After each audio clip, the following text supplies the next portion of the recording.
মানব জীবনের আনন্দ, বেদনা, প্রেম, ভক্তি ও মুক্তির যে আনন্দ অনুসন্ধান, তারই এক চিরন্তন সুরের ধারা হলেন রবীন্দ্রনাথ ঠাকুর। তাঁর সৃষ্টিতে আমরা পাই এক অসীম বিস্তার, যেখানে মানুষ, প্রকৃতি ও পরমাত্মা মিলেমিশে একাকার হয়ে যায়। তিনি আমাদের শিখিয়েছেন জীবনকে শুধু দেখা নয়, অনুভব করতে, শুধু বাঁচা নয়, উপলব্ধি করতে। রবীন্দ্র দর্শনে মানুষ কখনো একা নয়, সে প্রকৃতির সঙ্গে, সৃষ্টির সঙ্গে এক সর্বব্যাপী চেতনার সঙ্গে যুক্ত। তাঁর গান আমাদের দেখায় ভালোবাসা ও বিশ্বমৈত্রীর পথ। তাঁর গান সদা বহমান আনন্দধারায়। আজ আমরা চেষ্টা করব তাঁর সেই চিরন্তন দর্শনকে সুরের মাধ্যমে আপনাদের হৃদয়ে পৌঁছে দিতে। চলুন আমরা ডুব দেই সেই সুরের সাধনায় আর অনুভব করি অপার আনন্দধারা, বিশ্ব ব্রহ্মাণ্ডের আনন্দধারা। বিশ্ব প্রকৃতির প্রতিটি কণায় বিরাজ করছে এক অনন্ত আনন্দের স্রোত। এই আনন্দধারায় কখনো থেমে থাকে না। রবীন্দ্রনাথ এই গানে সেই চিরন্তন আনন্দের সাথেই আমাদের যুক্ত করেছেন।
কখনো কখনো ঈশ্বরের রূপ আমাদের মনে বিস্ময়ের ঢেউ তোলে। তার মহিমা, তার অলৌকিক সাজ সব কিছুই মনে প্রশ্ন জাগায়। রবীন্দ্রনাথ সেই বিস্ময় ও ভক্তির অনুভূতি তুলে ধরেছেন। এ যেন এক অন্তরের প্রশ্ন আর মুগ্ধতার মেলবন্ধন।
এই বিশাল বিশ্বজুড়ে ছড়িয়ে আছে এক অদৃশ্য শক্তির উপস্থিতি।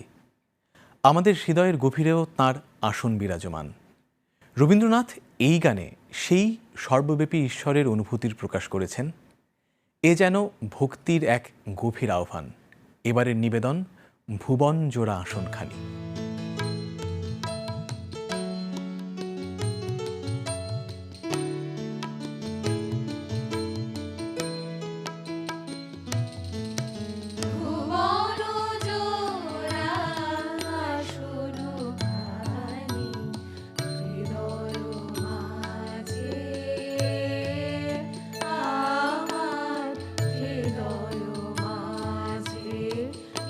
ছাওয়ানি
অন্ধকারের মাঝে মানুষ খোঁজে আলোর দিশা। এই আলো শুধু বাইরের নয়, মনের গভীরেও তার জাগরণ। রবীন্দ্রনাথ এই গানে সেই আলোর আহ্বান করেছেন। এ যেন আত্মার জাগরণ ও চেতনার উন্মোচন। শুনব আলোয় আলোময়।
মানুষের জীবনের সবচেয়ে বড় শিক্ষা হলো বিনয়। অহংকার ত্যাগ করে মাথা নত করলেই সত্যিকারের শান্তি মেলে। কবি এই গানে সেই আত্মসমর্পণের বাণী দিয়েছেন। এ যেন অন্তরের এক প্রার্থনা। শুনব আমার মাথা নত করে দাও।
প্রতিটি নতুন সূচনা নিয়ে আসে নতুন আশার বার্তা।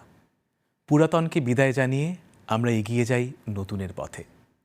রবীন্দ্রনাথ ঠাকুর এই গানে সেই নবজাগরণের আহ্বান জানিয়েছেন।